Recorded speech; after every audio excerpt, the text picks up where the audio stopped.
네, 증권사 데일리 리포트입니다. 먼저 헤드라인부터 함께 보시죠.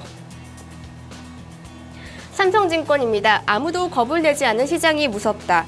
이 중국 상해 종합지수가 4,500포인트에서 잠시 숨고르는 모습 보여주고 있는데요. 그동안 신용 잔고가 늘어나는 등 중국 증시가 과열됐었습니다. 이런 관점에서 과거보다는 보다 조심스러운 접근이 필요하다고 전했습니다. 한국투자증권, 중국 A주, MSCI 편입 업데이트로 누군가의 기회. A주 편입의 가장 큰 쟁점 요인으로 바로 투자 쿼터 제한을 들었습니다. 적격 외국인 기관 투자자의 투자 한도가 빠르게 늘긴 했지만요. 아직은 글로벌 벤치마크에 편입되기는 제한적인 수준이라는 분석 내놨습니다. 하지만 작년 6월 이후 지수 편입에 도움이 될 만한 변화들이 일고 있어서 올해는 성사될 가능성이 있다고 예측했습니다. 대신증권 금리 상승 이후 글로벌 업종 변화, 그리고 KDB 대우증권은 구멍 속의 쥐가 머리만 내밀고 요리조리 엿보는 듯 바로 국내 증시를 말하는 것인데요. 국내 증시가 단기적으로 방향성 탐색 국면이 이어질 것으로 예상했습니다. 특히 5월 초에는 공격적인 매매보다는 조정 흐름에 대비한 차분한 매매가 필요하다고 전했습니다. NH투자증권, 코스피 실적 모멘텀 강화에 주목, 유한타증권, 유동성 장세 후반전, 그리고 실적으로의 관심 이전.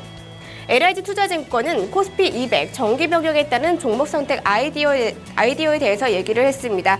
코스피 200에 편입되는 종목들 가운데 시가총액 규모가 크고 거래대금이 상대적으로 작아서 상승 압력을 크게 받을 수 있는 기업들을 매수하는 전략을 세워야 된다고 전했습니다. 신한금융투자는 소강 국면에서 챙겨줄 만한 시선을 얘기했습니다. 이어서 신규 추천 종목입니다. NH투자증권이 슈피겐코리아를, 그리고 신한금융투자가 KB금융을 추천했습니다. 먼저 슈피겐코리아입니다. K세 카테고리에서 탑 브랜드 인지도를 확보한 점을 긍정적으로 평가해줬고요. 애플 후속 모델 출시에 따라서 실적 개선도 이어질 것으로 전망 내놨습니다.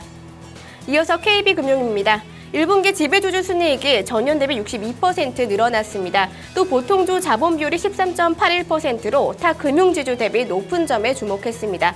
또 M&A를 통해서 경쟁력이 보다 강화될 것으로 기대하고 있습니다. 이어서 추천 제외 종목입니다. NH투자증권이 DHP코리아 그리고 SBS 콘텐츠허브를 제외했는데요. 먼저 DHP코리아는 헬스케어 업종에 대해서 투자 심리가 부진한 점에 대해 우려했습니다. 또 SBS 콘텐츠허브 수급 부담과 함께 중국 진출에 대한 기대감 반영이 지연된 점에 대해서 우려했습니다. 이어서 신한금융투자는 원익 IPS를 포트폴리오에서 제외했습니다. 지금까지 데일리 리포트 살펴봤습니다.